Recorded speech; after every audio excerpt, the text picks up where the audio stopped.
Round নাম্বারটা কিভাবে কাজ করে? রাউন্ড নাম্বারে যদি কোনো ক্যান্ডেল টাচ করে সাথে সাথে কিন্তু ক্যান্ডেলটা রিজেকশন খায়। যদি 000 রাউন্ড নাম্বার হয় তাহলে তো ভাই কোনো কথাই নাই, ডাইরেক্ট মার্কেট যদি এই যে রাউন্ড নাম্বার হয় শুধু এখানে হালকা করে টাচ খায় সাথে সাথে ডাউনে চলে আসে, মানে একটা কারেন্ট শট খাই বলা যায়। কারণ কি রাউন্ড নাম্বারে অনেকগুলা ট্রেড এক্সিকিউট করা থাকে, অর্থাৎ প্রি অর্ডার থাকে, যার কারণে যখনই মার্কেট এই রাউন্ড নাম্বারে টাচ করে তখনই রিজেকশন খায়।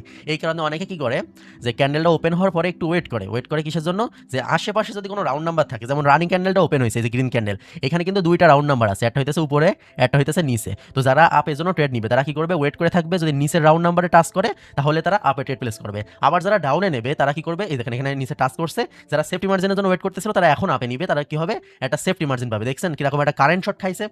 আমি আপনাদের কি বুঝাইতেছিলাম যে রাউন্ড নাম্বারে টাচ করলে কারেন্ট শট খাবে। এই রানিং ক্যান্ডেল দেখলেন কিরকম কারেন্ট শট খেয়ে উপরে চলে গেল। অ্যান্ড এইটাই হইতেছে মানে ইনস্ট্যান্ট মুভমেন্ট, রাউন্ড নাম্বারে টাচ করার সাথে সাথে একটা কারেন্ট শট মুভমেন্ট মার্কেট খায়, যার কারণে অধিকাংশ মানুষ রাউন্ড নাম্বার থেকেই ট্রেড এক্সিকিউট করে।